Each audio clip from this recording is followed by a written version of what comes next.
but there's a crew in town. The head hillbillies are making their rounds. Small town whispers loud and clear. The sheriff shot the judge in his chambers chair. Sheriff got a secret he won't keep. Judge shot dead in his disbelief. A lot of people have some stories to tell. Dark pass away, get the sound of a shotgun shell. All the secrets spill on down. Voices loud in this old town.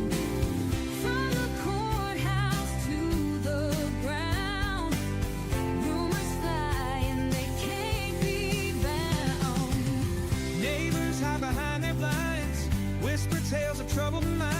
Skeletons covering the mountainside, a treacherous reality in the pines. Winter reveals the hidden lies. Moonlight couldn't mask their cries. Shadows caught in sunlit skies. There's no cover, no disguise. All the secrets spill on down.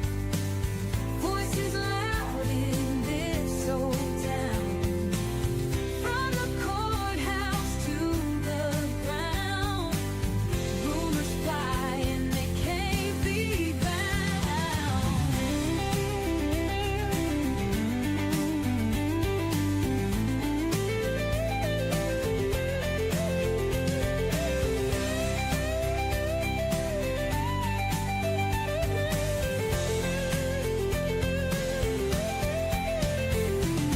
Winter reveals the hidden lie. Moonlight could mask their cries. Shadows caught in sunlit skies. There's no cover, no disguise. All the secrets spill on down. Voices loud in this old town. From the courthouse to the ground, rumors fly and they can't be bound.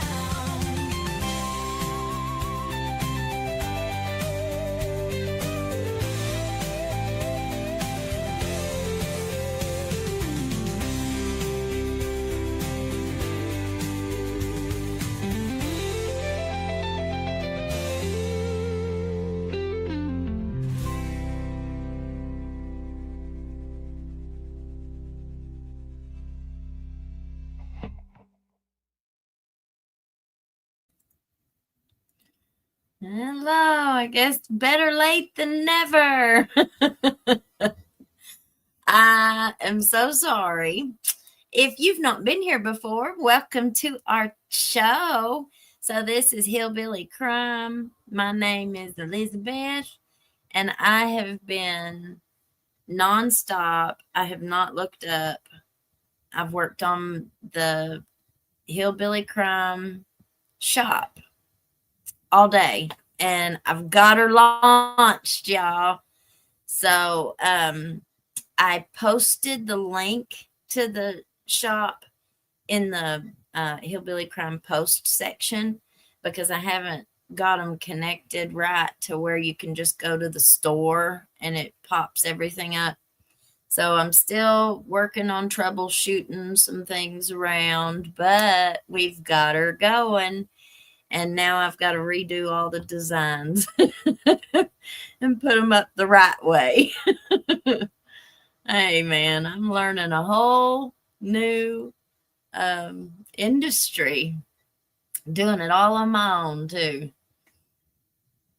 We are almost there, guys. I just can't believe it. It's exciting. It's very exciting for me. Barbara Horton. Hey, everybody. We got a ton of people here already this evening. Some of these late shows really work out. So I'm glad everybody's here. Hi, Miss Trudy. Miss Crystal, Backwoods, Georgia girl. Love the intro. My microphone mutes while that's on, playing. And Alan was in here just a singing. He even hit the high notes, man. Thank you. Thank you. Thank you. Love what you do. Keep lending your voice. lives are being impacted. Thank you. Well, we hope so. That's what we're doing this for. And you know, God is the one that put all this together. I was doing fine. I was happy right where I was at, working from home with my little headset on. I was happy doing right what I was doing. But God said, nope, I've got a plan. And you know, the Lord knows the end from the beginning. So he already knows what's going to happen. He already had these paths laid out before us long ago. Little did we ever know, right? Sheesh. It's funny. But, all right, how is everybody? My vision's blurry and I didn't get ready. I have been focused. All right, guys. So there is a case. Well, it's got a whole lot of moving parts to this case, and there's a couple different pieces to it. I don't know if any of you all are familiar with it. Apparently, this has been going on for a long time, and it's got lots of pieces that we talk about. It's got victims of sexual abuse, a dad who sounds to be pretty allegedly evil. But Law and Crime did a really, really good piece on this, and it kind of breaks it up and gives us a good timeline on this. And we're going to start digging into this case. So let me go and we will just start watching from Law and Crime. And then I also have the cry for help video that the little girl did. And you guys will see what I'm talking about when we watch this.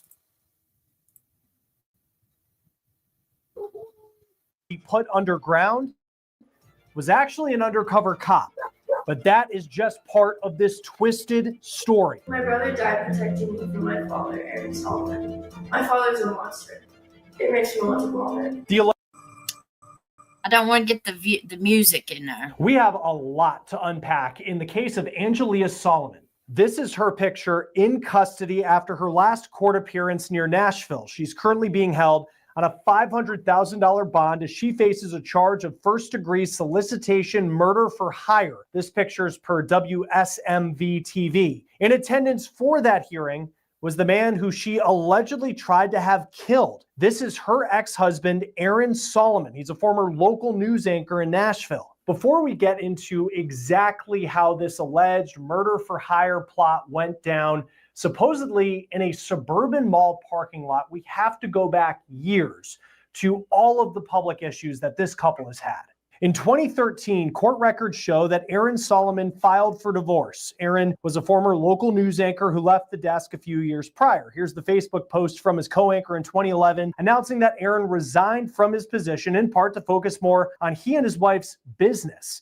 The Solomons had 2 kids, Gracie and Grant. From pictures, this family seemed to be perfect. Aaron, a figure in the community from his time as a broadcaster, and Angie, according to her Facebook page, a pharmacist. But that could not be further from the truth. We looked through court documents in Tennessee related to a lawsuit that Aaron filed against Angie, accusing her of slander. The court documents allege that Gracie Solomon claimed Aaron physically, mentally, and sexually abused her and their children. In the eyes of the court, those accusations did not have merit, and Aaron was awarded custody of Grant and Gracie. A judge wrote ahead of dismissing Aaron's slander lawsuit that, quote, the divorce court found Ms. Solomon's allegations of abuse lacked merit. Aaron Solomon has never been charged with accusations of abuse, and through his lawyer in court documents has denied the accusations. Then comes a major development in this story. July 20th, 2020. The Solomons' 18-year-old son, Grant, a budding high school baseball star, is killed. My son's truck backed over him, and it's rolled over him and dragged him into the ditch, and it's on top of him.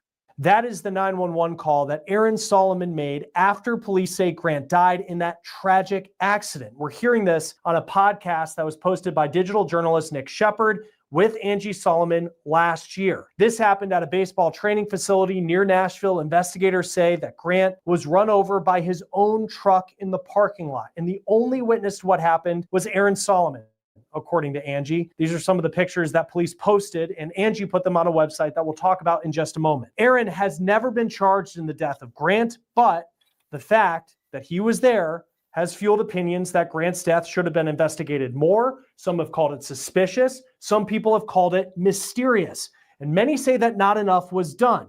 All of those theories were fueled even more by the public accusations made by Angie. Angie launched websites and social media accounts going by names like Freedom for Gracie. The accounts that Angie created posted statements saying that Aaron murdered his son Grant and that he used his influence as a former news anchor and with friends he had in the community to make an investigation go away. Also, there are accusations that Aaron sexually abused his daughter Gracie. Again, Aaron has never been charged, and according to a later dismissed slander lawsuit that Aaron filed against his ex-wife, a judge wrote that the accusations that Angie made online against Aaron were, quote, false. I just want to say before we get into any of this that it's coming straight from me. It's all me. Then we go to May 12th, 2021, less than a year after Grant died. This is an 18-minute, 16-second video that was posted on YouTube from the account Freedom for Gracie. My brother died protecting me from my father, Aaron Solomon. My father's a monster. It makes me want to vomit. I've been minimalized, but now I've found my voice to be able to tell you that my father raped me, hurt me, and I'm not going to be a victim of this monster. He's a rapist, he's a molester, he's a liar, and he's a killer. That is Gracie Solomon going public and going directly at her dad, accusing him of rape and being involved in her brother's death. I want to take a moment and thank our partners at Morgan & Morgan. All right, I'm going to take a break from that and just give a couple thoughts on this. Okay, so apparently this guy was a big shot news anchor, and what I've learned is a lot of times they have a lot of connections, and they have a lot of connections to law enforcement. Why do they have a lot of connections to law enforcement? Because that's where they dig around and get a whole lot of their sources are in law enforcement. So they a lot of times will get stories from police officers or whoever their sources are, their inside scoops, so to speak, and they get those. And a lot of times I feel, now this is my opinion, I feel their stories can be skewed depending on who their source is and what they're trying to get out, what they're trying to communicate, what that source is wanting the people to know, right? And so he had a whole lot of big time connections. He also had connections to the court. Now, or at least I think he did. It's kind of just common sense to think that he would. Now, the mom had been in court a whole lot, and you're going to hear, they're going to tell like some of the court dates that they had. And I don't think that anything that she said was ever heard. You'll hear in this that they say that the little girl's the one that says this, that her dad was the only one that was ever allowed to bathe her. Her mother was not allowed to bathe her and was not allowed to even be in the bathroom when he bathed her. Now, I'm very independent. As a woman, I've never had to be in that kind of position But I just don't know. I'd be breaking that door down. You're not, if I thought or felt like my child's father, was doing something like that at the age of like 2. Oh, no. A court's not going to stop me. I'll run and hide or do whatever I had to do. I just don't know. But, here we are in this position. Now, the older brother, I want to mention what I think about the older brother. Now, people have said, why would he unalive his own son? Why? Well, think about how men who, abusers who do things like this, a lot of times any other man in the family, even a son, he was coming of age. That boy was coming out of his teenage years into his early, late teens. I don't know how old he was when he was unalived, but he wasn't very old. And that's a threat to any abusers like that. They see if he was starting to stand up for his sister, which he was, from what I heard from the different reports, he was starting to go into court and he was starting to speak out against his father in court. And the boy ended up underneath the truck. And the only witness to the event was the dad. And so I tend to believe the victims before I do. And this man has never came out and denied the allegations. He's never come out and said, I didn't do this. He comes out, he says, well, what am I supposed to do? Call my daughter a liar? I'm not going to call her a liar. Well, yeah, if somebody's accusing you of this kind of sexual stuff, yeah, you call them a liar if you didn't do it. But he's never done that. So I just wanted to mention a couple of those things while they were doing an ad here. Let me get over it. And we've got her video, so we're going to watch it after this. I hate my dad. I'm absolutely terrified of him for everything he's done to me, my brother, and my mom. I don't want to call him my dad anymore. He's never listened to me. He's hurt me sexually, physically, and mentally. He has caused so much pain for my family. He has tried to manipulate me and has manipulated others, and it has worked. Ever since I was born, my dad has done awful things to me. First, he never let my mom bathe me. It was always him. So by not letting my mom come in at all, it meant that he could do anything to me. I would always tell my mom I felt like I was more like a wife to him instead of his daughter. That video has more than 177,000 views on YouTube. Aaron Solomon has never been charged with sexually abusing his daughter, and through court documents has denied those accusations. Angie and Grace, though, they have doubled down on that video. They went on national TV last year. They accused Aaron of killing Grant and law enforcement of not doing enough. This is what they said in an interview last year on News Nation with Ashley Banfield. Gracie, I'm going to ask you, this is hard because I know you're a child, but I know that your mom is with you and is allowing you to do this interview. Back when you were 14, a couple years ago, you made a riveting video, which was really bold and very, very courageous for a child. You made some serious accusations against your father. You said he was guilty of sexual molestation, emotional abuse. You called him a monster, a liar, a rapist, and a killer. Can you tell me a little bit about why you think your father may be responsible for your brother's death? Yes. First off, I want to say thank you so much for having us. It really means a lot that someone's reaching out to us and we are able to speak about our truth and our story. I would like to say from my personal experiences with my father and witnessing how he treated my brother, it is very reasonable for him to be responsible for the death of my brother. Now, a major question that you might have at this point is, if what Angie is alleging is true, Why would Aaron Solomon kill his own son? This is what Angie said on a podcast with social media creator Justin Shepard, who posts under the handle Just in the Nick of Crime. That Aaron could be implicated in the death of Grant. What motive would a father have to kill his own child? To silence him. For about what, though? Gracie. Grant had, he had. I want you guys to also notice how these men, okay, she gets interviewed. They get interviewed by a couple of women. I think you're going to notice the News Nation lady. And then I think Nancy Grace also interviews her.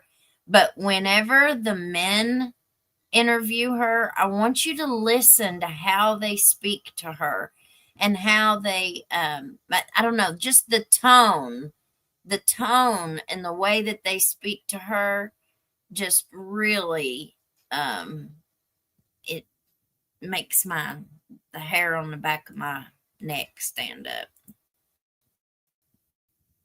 Testified in court multiple times.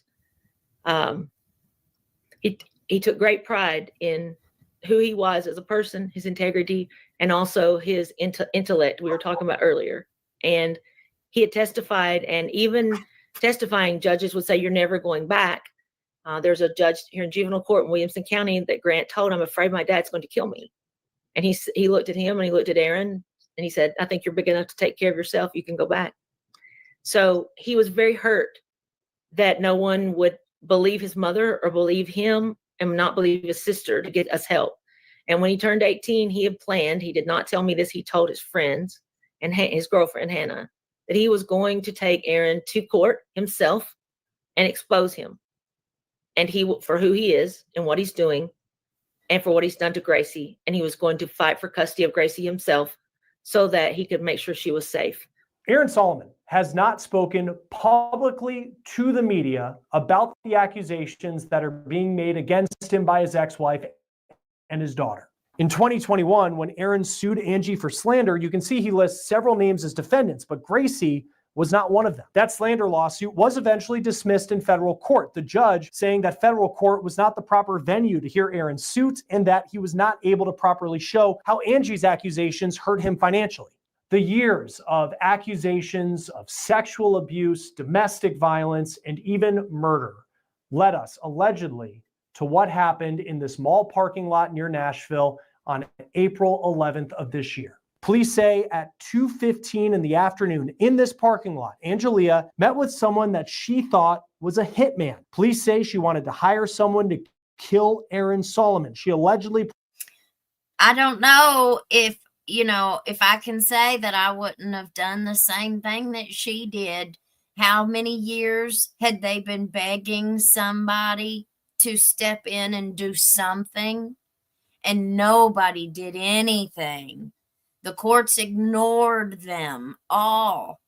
Then their brother dies under very suspicious circumstances. I'm not willing to... I'm not so quick to judge and put her down. What she did was wrong. Don't get me wrong. But I'm not so quick to judge on this.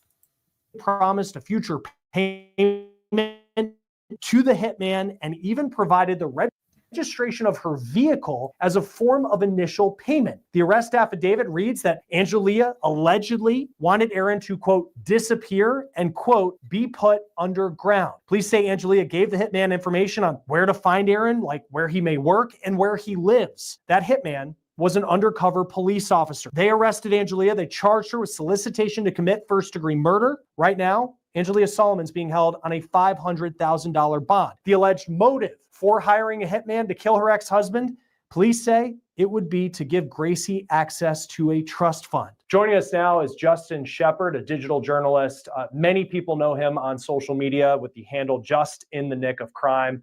Thanks for joining us. I know you've been covering everything surrounding the Solomon family for a couple of years. Let's start with what has been the headline over the past week. Angelia arrested in an alleged murder for hire plot, trying to hire a hitman to kill her husband. Just what was your reaction when you first heard this? Because you've spoken with her on your podcast before.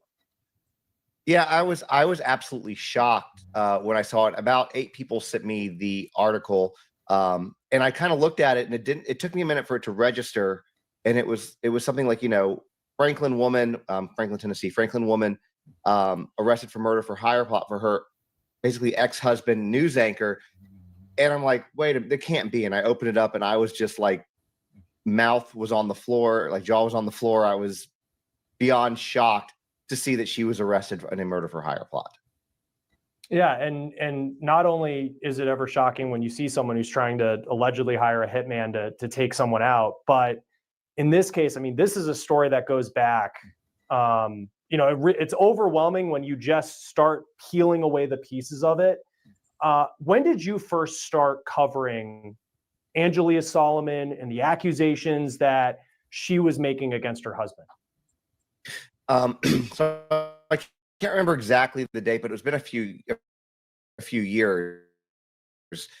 And I met both her, Angie and Gracie, and we heard the story, right? Grant, her son, was killed or died in a vehicular accident, but a very strange accident. And then it comes out that also she's fighting for justice for her daughter, who at the time I met her was 16 and had accusations against her father of pretty extreme sexual abuse from the time that she was about 2 years old, even going so far as when I think she was about 12, and this YouTube video is still out there, where Gracie did go online and posted this letter that she wrote. And the story that I had heard from Angie and Gracie at the time, well, mainly Angie, was that the reason Gracie decided to do that as a 12-year-old was because she felt so endangered for her life after what happened to her brother, and all these accusations, that she wanted this story out there. So if something happened to her, that people would still know what her story was. That's at least what I was told. And the video, it's still out there. There's shocking allegations that she makes against her dad, Aaron Solomon, who was in court when Angie made her first appearance after being arrested in this alleged murder for hire plot. I want to stop it too and just make a point. Do you know how many people, when they've got money, they abuse the ex-spouse or the other parent through the court system? They keep taking them to court and taking them to court and taking them to court and taking them to court. Well, they've got plenty. That's fine if they've got plenty of money. They can afford to do that.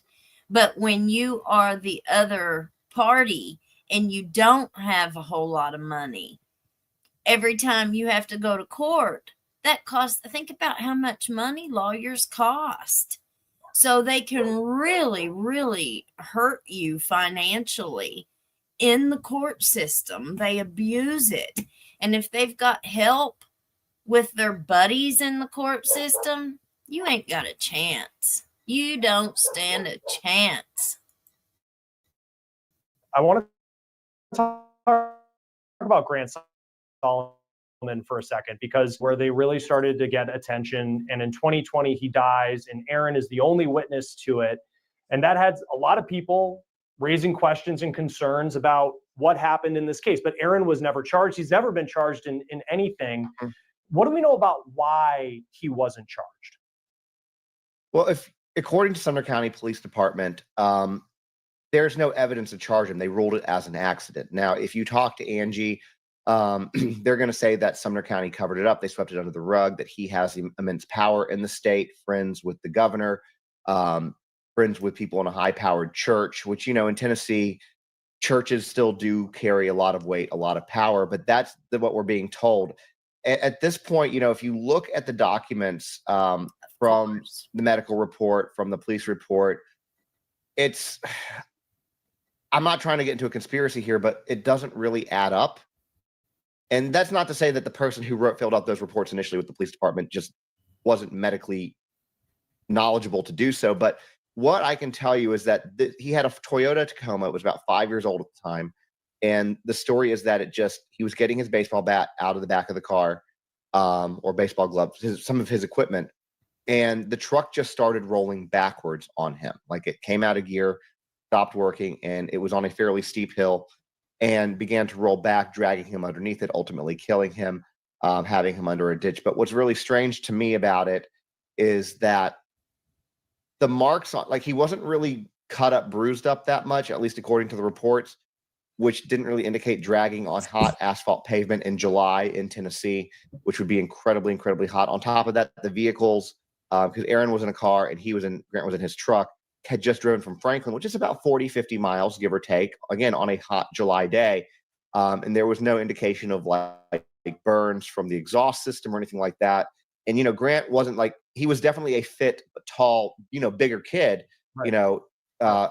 And I would think that some of the exhaust would have burned his skin or something like that, but it's strange. And then you couple that with the fact that when Aaron makes the 911 call, and I'm not here to judge anybody when they're in a situation like that, because hindsight's always 20/20, right? But he doesn't sound overly concerned when he's making that 911 call. So there are some things about Grant's death that really seem very odd. Could it be some freak accident? Absolutely. Could there be more? You can't discount that either. No, and it's again, that was a story that started to take some issues that the Solomons were having after their divorce and just brought it to a whole new level. When you talked with Angie, did you find her credible? At the time, yeah, I believed her at the time, and I moreover believed Gracie, because Yeah. I'm never gonna, especially when a child's making accusations like that. A 12-year-old child, when you go back and you look at her original video, because Angie had sent me that and said, hey, as you're getting into this, you might want to start here. You might want to watch this. So I watched it, and I'm not going to not believe a girl who's 12 years old saying that this happened to her and going into the detail that she went into. That's not my place to do that. But I found Angie very credible. But what I can say, and I don't want to go at this moment till more information comes out into too much detail, but at some point during this saga, I stopped covering this case, as did a lot of other creators. And there is a reason behind that. I'm not at a point where I can share that yet, but it will come out. I can guarantee that. So let me stop that right there. So something has happened that this YouTuber and a couple others who used to cover this case, he says they stopped covering it. Now, they won't tell what it was, so we don't know yet. He says it will definitely come out. I tend to think that it was because of the mom. I think the mom is probably very high strung, I mean, just imagine what all they've been through since this has all started. I can't even imagine. Sometimes people don't do the right thing with money. If they put up these GoFundMe's and then they get a whole big bunch of donations and stuff, they can be demonized, for making bad financial decisions with donated money. I'm not sure. That's just what I'm kind of leaning towards. But if something like that did happen, that does not mean that this daughter did not go through all that she went through. It also does not take away the mysterious nature of her brother's death. These people have been through a lot, and I don't know. They're not telling why. I want to know why. Tell us. Yeah, and there's going to be a lot, I think, especially as this case goes forward, where things that have been said in lawsuits, some things have not been unsealed yet. Just there was a couple documents in a defamation suit that have yet to be unsealed. So we'll see if more of that comes to light. And to your point on Gracie, like, this is incredibly delicate to talk about, because that video, it's 18 minutes long. I watched it, and it is hard to watch. She doubled down on those accusations on News Nation related to accusing her dad of having some involvement in her brother's death, though he's never been charged. I'm trying to phrase the question the right way, because we are dealing with some very serious, as you know, very serious allegations. Do we know why Aaron has not been accused as of yet by police related to any sort of sexual abuse accusation? I can't answer that. What I can only go off of what I've heard when it comes to this, but most of the allegations that I heard happened in Tennessee. And according to Angie, the reason that he had never been brought to justice or charged with any of that was because of his connections in Tennessee.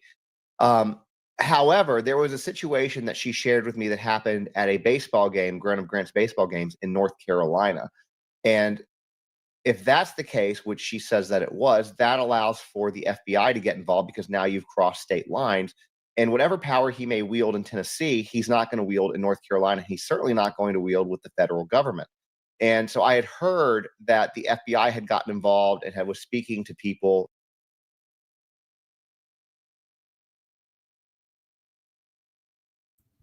Now, I watched that earlier and I heard him say that, and I said, I've got to stop it and say, oh, no, no, no, no, no, no.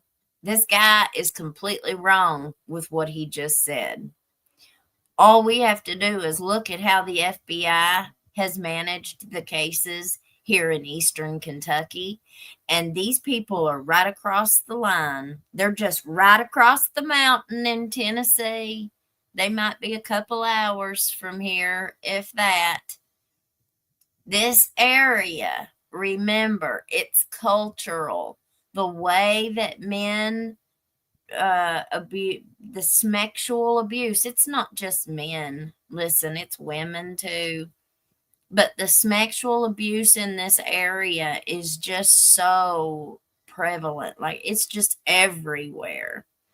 And so this guy's not, I don't think he's actually right on what he just said, because maybe in the bigger cities, you could depend on these other agencies, but oh no, don't get it twisted. If he is connected to a big mega church or a big high dollar, high powerful church, if he's connected to the governor, if he's that high connected, no, that's exactly why he's not been charged. This was probably a year and a half ago, but to my knowledge, nothing has ever come of that. And that was just what I had heard from Angie. And I have not seen an interview that Aaron, I mean, he worked in media for a long time. He retires as a news anchor, and now it appears he works as a financial advisor. Has he made any statements since this story? Not the murder for hire plot last week, but just everything related to his son's death and then the accusations from his daughter. Has he talked to anybody publicly about it? So I'm so glad that you asked that. And just so you know, my understanding is he hasn't been a financial advisor in a while. He just hasn't updated his LinkedIn. Okay. At least, again, according to Angie, he just kind of is basically retired, lives off of whatever they have, which I think his family's pretty wealthy. So that's not really, I don't think money's an issue, basically, based on what I've heard. To answer your question on has anybody heard from him, the answer is no. And his family has been pretty vocal, especially in the last couple of days on my Instagram post. A woman who I believe is his sister, Courtney Burlyak, her and I kind of got into it, and she's basically saying, well, you know, what do you expect him to do? Call his daughter a liar? Do you want him to deny this? And I said, yes. I mean, if he's saying that he didn't do this, then yes, you call your daughter a liar if you're innocent. And, you know, I kind of put this akin to, and I know this is a much bigger example of this, but you look at Jay-Z right now, right? And he's being drugged into this Diddy mess. He's being accused. And what does he do? He goes nuclear on every single person accusing him, filing lawsuits, fighting tooth and nail, making public statements, suing the lawyers that are involved, making sure that he's doing everything he can to try to keep his name clear. And he's gotten those charges, those lawsuits dropped. Now, I realize that Aaron is not Jay-Z, but he is a local celebrity, given who he is. He is still a local public figure. And why, if I was somebody being accused of murder and the sexual assault of children, specifically my daughter, you can bet your butt that I would be on every network, everywhere I could, denying these allegations, talking against my ex, especially when they're going on Banfield, they're going on Nancy Grace, they're going, you know, speaking with Daily Mail, New York Post, and a myriad of other publications out there. And he's just sat silent. And the only people who have come to his defense has been family members. And they're not even that great at it. I've offered them platforms, whether it's with me, whether it's with you all, Law and Crime, whether it's with Banfield, if they don't want to talk to, any influencer, go on, tell your story, tell his side, because right now, the way I look at it, and I think most people look at it, is you have somebody that's not defending himself, and that almost seems like an admission, like the silence equals guilt. And the only time I've ever seen anybody else who's been accused of pretty heinous events just never say a word is Roberta Laundrie. And I think it's safe to say that you don't want to be in the same company as her.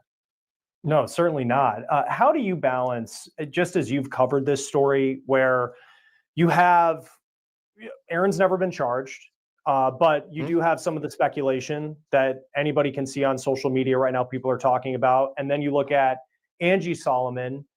Does the arrest this weekend, I guess, hurt her credibility in your eyes when it comes to everything else that she's talked about and the concerns that she's raised since this story started? In my eyes, yes, but not necessarily because of the arrest, because of other things that I've been made aware of. And I know that's very cryptic, and I apologize for that. But I think that this shows a level of hatred towards her ex, towards Aaron. And honestly, if the allegations she's saying are true, then I get where she's coming from on that. However, one thing that really kind of stuck out to me when you look at the affidavit, when she spoke with the undercover officer posing as a hitman, she said that basically she wanted access, or Gracie to have access to the trust fund. It wasn't about justice for Grant and Gracie. Let me stop that again. I think it's about money. Now, this guy has already said that the dad comes from a pretty wealthy family. So apparently he's not working. He's not doing his news anchor stuff. And he's just living off of his family's money. Well, so the mother, it just stands to reason that she has to support herself too. And, I'm just not willing to dismiss everything that this little girl has went through and says that she has went through because maybe mom spent too much money or didn't spend it on what they still have to survive. They still have to live. And I feel like so many times men, regardless of, they might be all moral and on the high ground, on their high horse, I feel like they're focusing on the wrong thing here. This little girl is accusing him of some severe sexual abuse that happened for years. We're talking about maybe possibly the death of her brother. They've been going up against a whole lot and not been listened to, not been believed, not taken seriously. Where did either of them have to turn? Where do they have to go? We have listened to so many victims on this show. Like, how many times have we listened to the Sabrina, Jennifer Hill? How did that police officer talk to them? Remember? How do you think the police interviewed Gracie? How do you think they interviewed her mom? Oh, I bet you it wasn't. I bet if we could listen to those interviews, every one of us would be taking a blood pressure pill, because I can guarantee you it was probably very similar. I had to turn one off earlier today because two male cops were sitting there just hounding a woman who had pew-pewed a man who had been R-ing her, and she grabbed a pew-pew and she unalived him in defense of her own self. And I just could not believe how they were just hounding. There were certain things that she couldn't remember very well. It was a very traumatic experience, and it was immediately after the event she hadn't even been able to wash her hands or anything. And they were just coming at her left and right, left and right. That girl went to prison too for defending herself.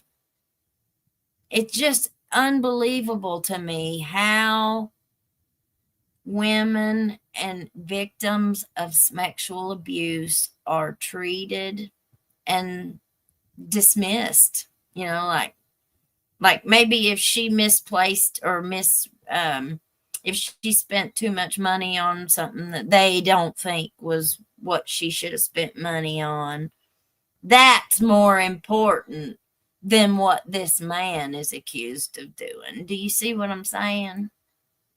Drives me nuts. See, it was about money for the trust fund. That's how I read that. Now, maybe I'm wrong in interpreting it that way, but that's how I saw it. And in addition to that, what I can share to the best of my knowledge, there was over 6 digits, I want to say close to $200,000 raised in GoFundMe's for Angie to be able to exhume Grant's body, bring in forensic analysts and traffic reconstructors and all these different people who are very expensive to hire to help bring justice to Grant. And to my knowledge, with $200,000 raised, not a single dime of it that I've seen or heard has been used for any of that. Grant's not been exhumed. I've not heard of any, traffic people being brought in to reconstruct the accident. I've not seen anybody come in and. Would she have gotten any help doing that? How many people say, well, I'm going to sue them. I'm going to get me a lawyer and I'm going to sue. Well, you have to have a lawyer that'll agree to take the damn case first. I don't care how much money you got. I don't care how good of a case you think you've got. If you can't find a lawyer to take it, what are you supposed to do? What are you going to do? I would say she would have had to have had a whole team of people who would have agreed to exhume Grant, who would have agreed to do a second autopsy. There's all of those things have to be agreed to do. So, I think it's just kind of wrong to say she didn't spend any of it on this and she didn't spend any of it on that. Look how much everything costs nowadays. $200,000 ain't going to go very far, especially when you've got bills you have to pay. Rent, power bill, groceries, and think about where they live. They don't live back in the holler in eastern Kentucky where you can survive on $2,000 a month if you had to. Man, it just makes me mad. And, look at the truck, which, according to Angie, this is kind of a fun little tidbit. According to Angie, Aaron drove that truck, the one that ran over his own son, for quite some time until there was some kind of what she claims is automotive, like insurance fraud, where there was a wreck and it got totaled. She found out where the junkyard was that it went to. She went and bought it from the junkyard and has it stored hidden somewhere, apparently, according to her. So,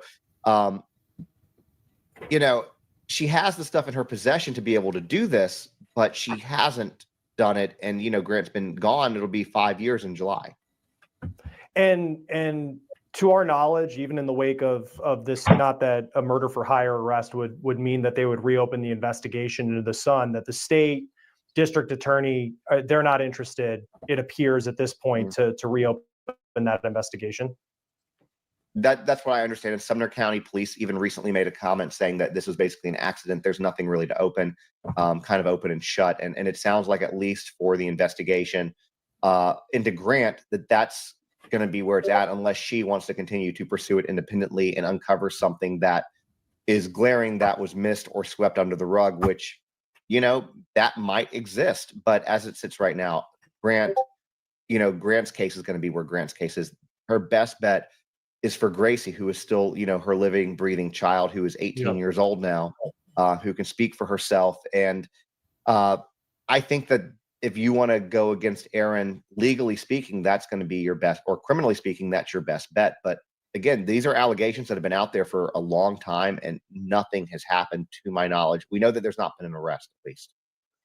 And I know, looking at the defamation lawsuit from 2021, 2022, that, and I'm still going through documents at the time of this interview, but I saw like a local news station talked about it as well, that she was limited custody to a couple hours a week with the kids. What do we know about, just from what the courts have said about, because on one hand, you see this story that's being put out on whether it's a channel like yours, or I know Nancy Grace, Banfield, all these major networks, and it's an incredibly tragic story. It's a compelling story when you hear it, but then you look at some of these court documents that make it seem like she has serious mental health issues and that she was limited in terms of custody with the family. Like, what do we make sense of what the courts have said to this point, the fact that Aaron hasn't been charged, but then a story on the other hand that are some very serious accusations? Yeah. So as far as the courts go, the story from Angie is that basically Aaron had her committed. Aaron used the people that he knew, the power that he had to get her committed. And, if you look at other stories, I'll bring this one up. We have similar rumors on that. You look at Micah Miller and JP Miller. Supposedly he used his power to put her in mental institutions. So I'm not going to put that past anybody. But Angie, the way she told the story was basically that Aaron wanted to continue that, showing that he was in control of the situation, basically had her committed, had basically all the people that he knew, from judges, lawyers, politicians, etc., make her look insane, and had her committed, got full custody of the kids for a while, which is why, by the way, if you look at the recent documents that came out, juvenile documents, Aaron was basically suing for back child support, as well as interest on it and legal fees. And her response to that. See, he was suing her, the mom, for legal fees, back child support. He got custody of the kids. So this poor little girl's abuser got legal custody of her when they locked mommy up in the loony bin. That's something, ain't it? That was, yes, I do owe you all of this. I see no issues. I'm not fighting it. So even she's agreeing with it there. But the way that she told the story was that he used his power and influence in order to get her committed, to get her deemed mentally unwell, so that he could basically hurt her by taking custody of the children. Which happens all the time. I guess, knowing that he hasn't made any statements, and again, I mean, he was a news anchor and knows how to communicate to the public as a public person, that what stands out to you that he's showing up to these court appearances, but then at the same time, he's not making public statements? Again, I think it's really odd. The people in his family who have responded to me are basically saying that there's all sorts of different things that they're saying, whether it's he doesn't want to entertain it, he doesn't want to call his daughter a liar, he wants it to just kind of go away. When you're in a situation like this, where you have somebody going full scale on you, like Angie has on him for so many years, you do not have the option anymore of being quiet. And to your point, you're in the news. I'm following social media standpoint, considered a mild public figure, as is Aaron. And when you're at a level where you're somebody that people recognize, you have people who follow you, know your name, recognize you, you have a duty, if it's not true, in my opinion, to sit there and try to defend yourself, not just sit there and take these accusations, because it makes you look very guilty. Like, I'm not going to deny this because it's true. I'm not going to deny this because I don't want people looking more into it. So I'm just going to sit here quietly. And to me, as somebody who can try to look at things objectively, the silence looks like complacency. And there's just no other way to put it. And I would strongly encourage him, if he does not agree with the accusation that's against him, the accusations that are against him, make a statement, talk to somebody, whether it's you guys or Nancy Grace or Ashley Banfield, somebody to at least put your side of the story out there. And just, where do you see this case going from here? I mean, I know she's behind bars. She could be in prison for years because of what she's been arrested for. What happens now? So a couple of things I want to point out about that too is, she's looking at 8 to 10 years. My understanding is just on the murder for hire charge. According to some of my sources, there is ongoing investigation as to why, as to basically more charges. So they are looking to pile the charges on her. I would really be interested in finding out how she got hooked up with this undercover police officer. Did they go to her talking about it and put it in her head and then pretty much entrap her? Because they can do it. They can do things to where it's not entrapment. And I would just about bet that that's what they've done. Somebody has triggered this, or she would have done this a long time ago. Somebody has talked about it and put it in her head, and they've went forward with the planning and talking about it somehow, got a police involved, and they've tricked her into doing that. Or, well, maybe not tricked her. They probably didn't have to talk very hard, talk her into it very much because of the way that the situation is.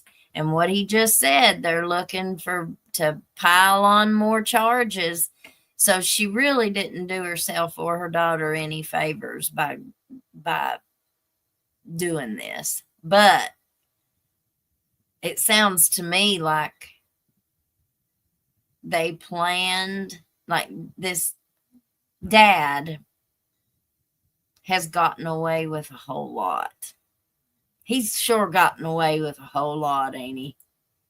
I'm sure glad that God sees all, because we don't know. We don't know one way or the other. All we know is what's being said. But God knows, y'all. God knows. I don't know how much I can say about that, but it makes me kind of wonder if they pushed the bond hearing back to the 29th because they're waiting to bring on more charges. So she's being held on a $500,000 bond in Franklin. She was, I think, on Tuesday supposed to have a bond hearing, Monday or Tuesday, and they pushed that to the 29th.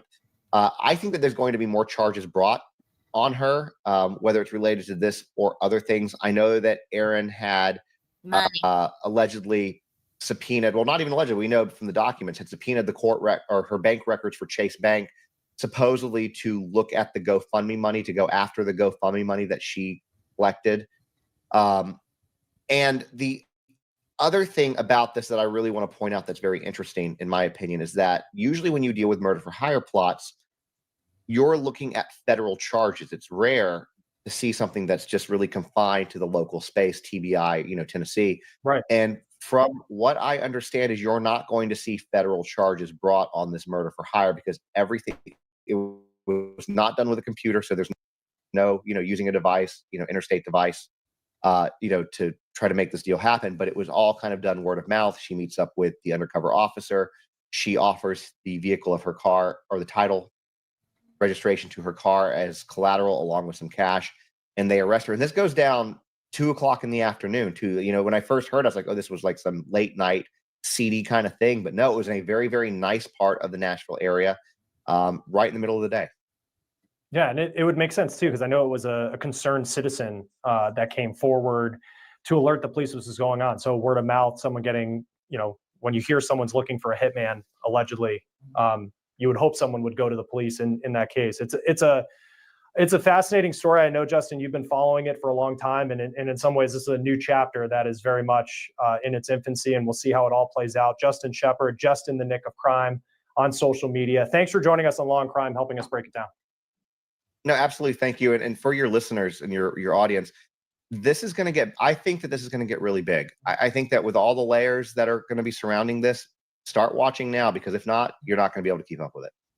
And that kind of brings up actually one more point while I have you, in terms of, because I know the defamation lawsuit we found it through federal court records, and that was dismissed, just wasn't seen by the judge as the right venue for that argument, and that he wasn't able to show that he was financially hurt, just based off, I know it's a little bit of kind of the legal ins and outs of it. Has he won any sort of, he's sued her for defamation. I know there's some other lawsuits there. Has he had any major court victories beyond filing lawsuits against her?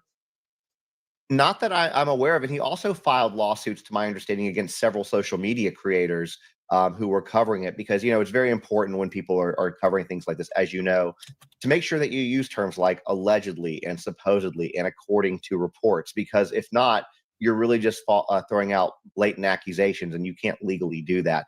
I know that a lot of lawsuits have been filed. I don't know if victories there were, if people settled out of court or you know, cease and desist ended up working for him. But to my knowledge, I've not heard of any major victories on his behalf. Interesting. All right, Justin Shepard, digital. All right. And then we're going to listen to Gracie's story. We're going to watch her video.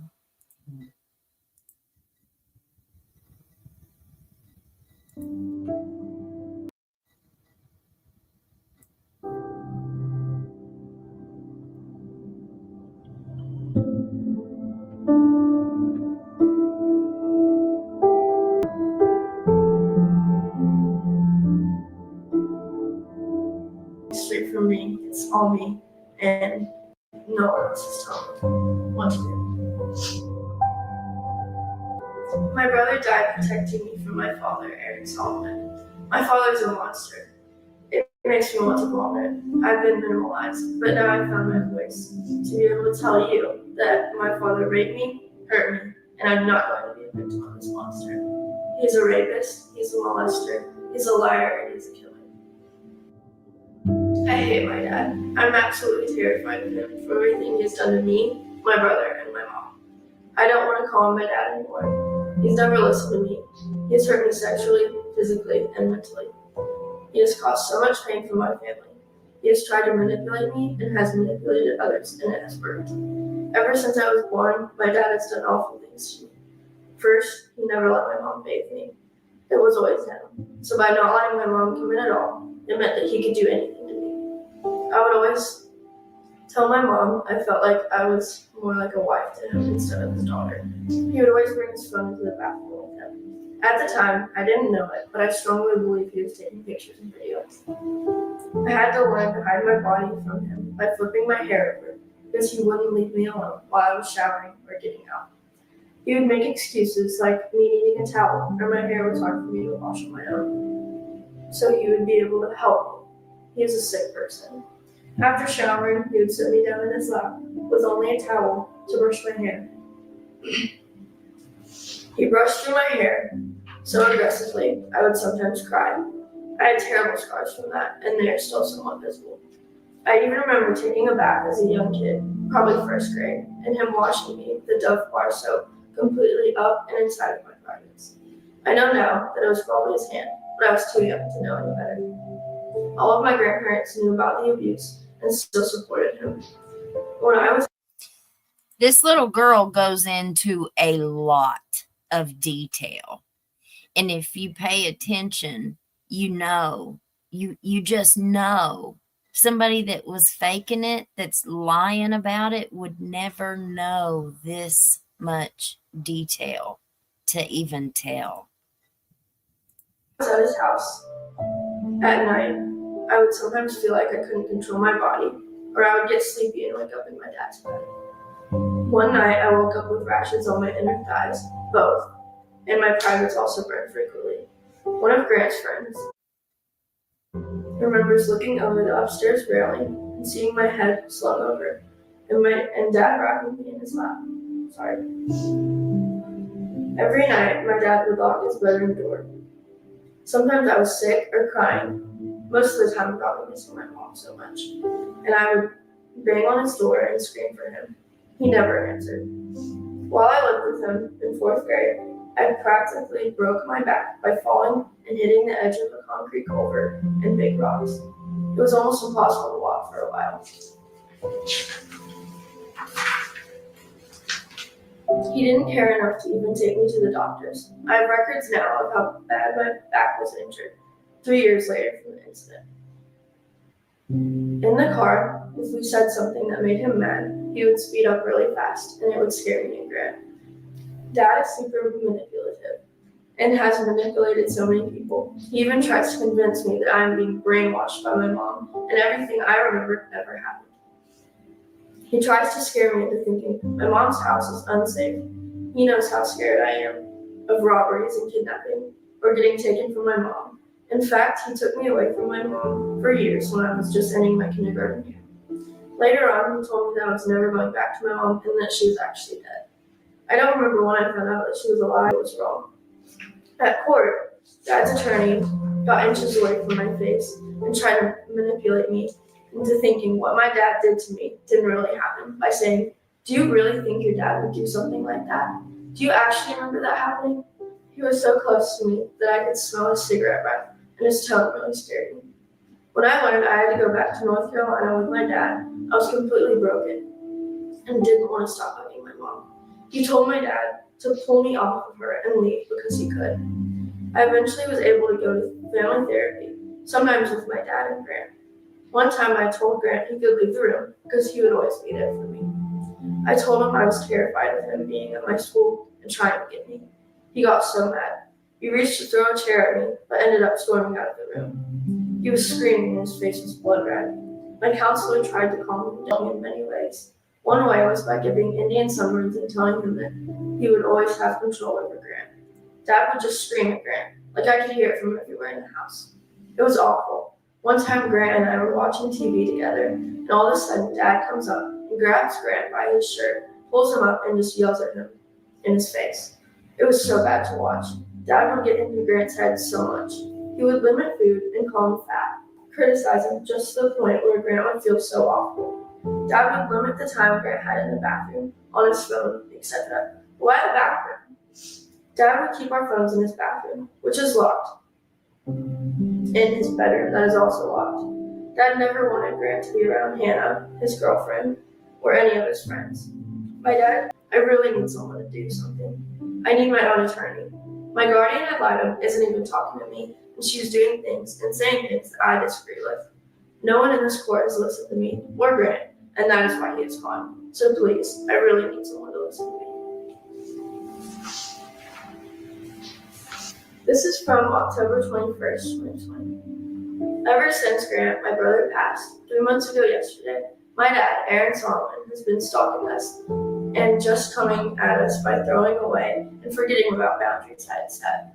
I set boundaries for myself a while back, and he pretty much went by those for almost 2 years. But why when Grant died, he came after me. He literally just entered himself into our home and was hugging me. I want to give back and help others.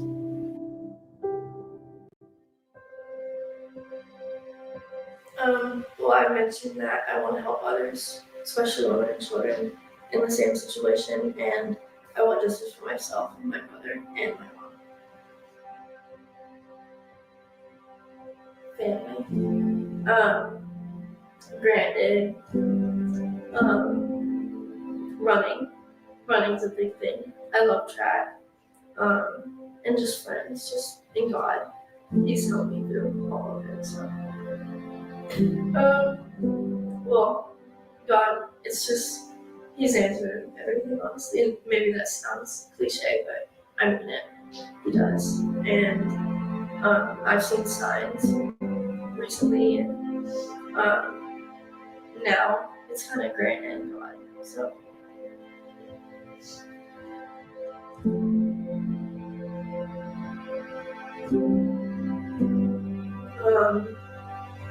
I'd like to go to UT and run track. That's something that I really want to do, and maybe I can go ahead and look into being an advocate.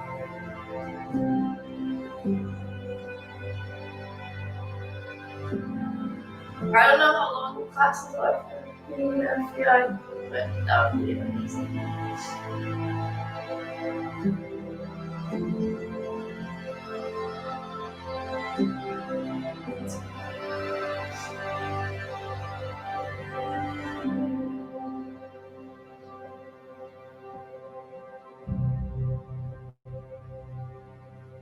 For me, freedom looks like just that nonstop feeling of fear just goes away.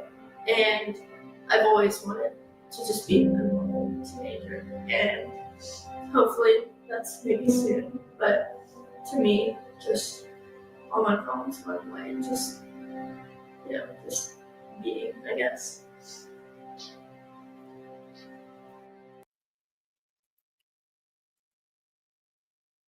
That poor child makes me cry.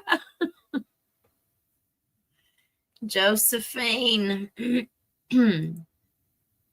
we have to be a survivor of whatever life throws at us. Pinky Lemonade, to God be the glory. Praise the name of the Lord. Amen, honey. Miss Trudy, yes, but we survive. We survive. And God sees all. I'm comforted knowing that that little girl believes in God. And I'd sure be interested to see how her life turns out. But we're going to be following this case, okay? We're going to follow it, and we will look back at some of the things. We'll dig a little deeper and do some shows on different parts of this case so we can all be kind of caught up. Like that guy said, if you don't start watching it now, you're not going to know what's going on, as all this stuff, it's fluid. It could change every day. Backwoods, Georgia. The truck went in a ditch and up the other side. And remember, they said he was at the back of the truck getting his bat and stuff out of the bed. So if he was on the at the back of the truck, and they said that the truck was on a pretty steep incline. We saw the pictures there, but I can't get it in my head which incline he was parked on. Would it have been up on the other side of that hill, and then it's come back and kind of jumped up onto the other side? That was the only way that I could see that happened. But it wouldn't have had enough momentum, and the kid was 6'4". He would have went over, not under. So there was just some really suspicious things with that whole scene, the way that her brother passed away. Miss Josephine, hello, everyone watching from New York. Praise the Lord. Thank you for being with us. Miss Connie, only dad there, and he wasn't even helping his injured son when the others showed up. Yeah, they said on we'll listen to the 911 call. So we will plan on looking at this case more this week too.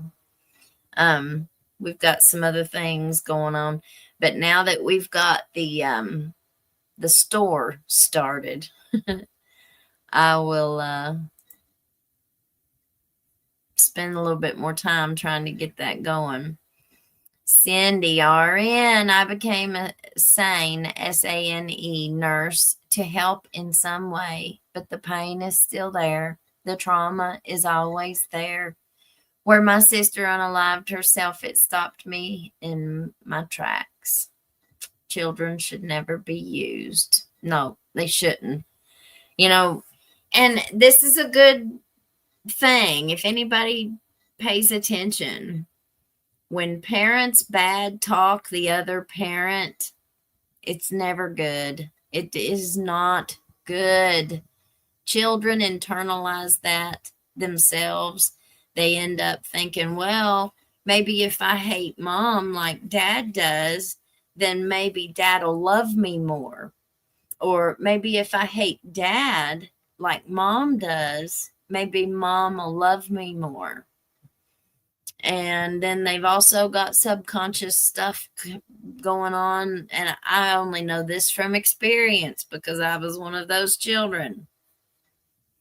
Then the other things subconsciously that we go through is, well, I'm half of that person. So if he hates her and I look just like her, So if he hates her as much as what he always says he does, and remember, this is all subconscious. It's not conscious. You don't even know that this is going on in your brain.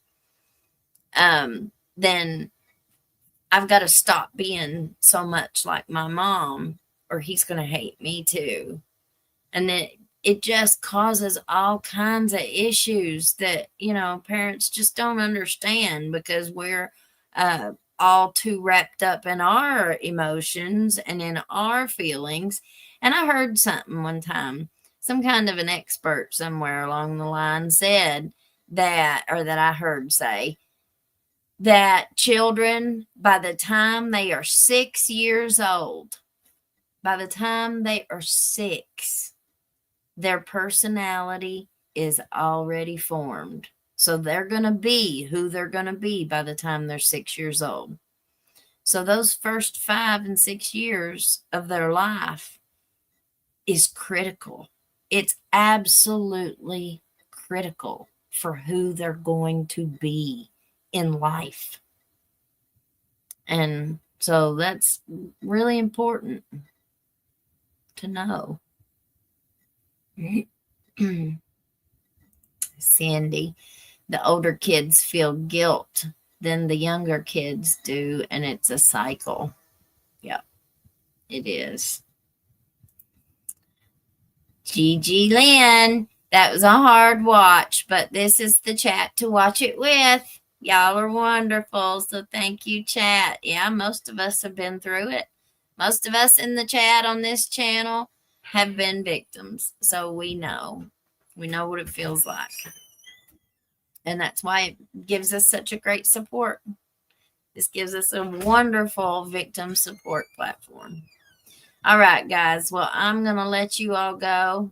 You have a great rest of your evening. I'll see you tomorrow. And check out our shop. We'll have our t-shirts and hoodies and hats and all that good stuff.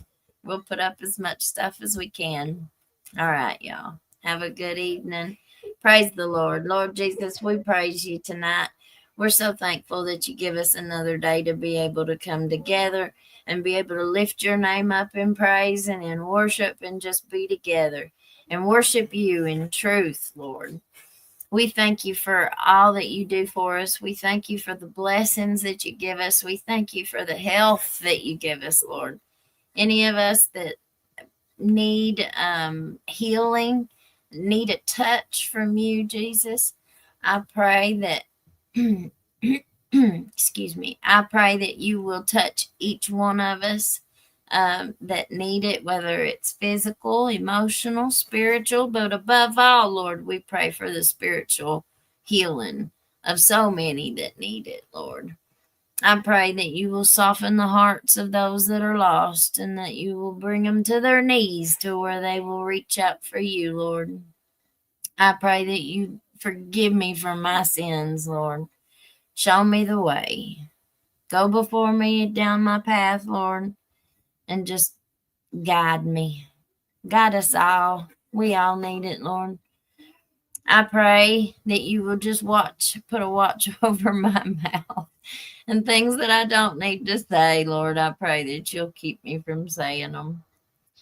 But just go with us as we go to bed this evening. Go with us as we wake up. And just give us peace, comfort, and understanding. In Jesus' precious name we pray. Amen. All right, y'all. Peace out, Girl Scout and Boy Scout. Bye. You can't hide from hillbilly crime. You can't hide from hillbilly crime. You can't hide from hillbilly crime. You may not know that there's a crew in town. The head hillbillies are making their rounds. Small town whispers loud and clear. The sheriff shot the judge in his chambers chair. Sheriff got a secret he won't keep. Judge shot dead in his disbelief. A lot of people have some stories to tell. Dark passed away, get the sound of a shotgun shell. All the secrets spill on down. Voices loud in this old town. From the corner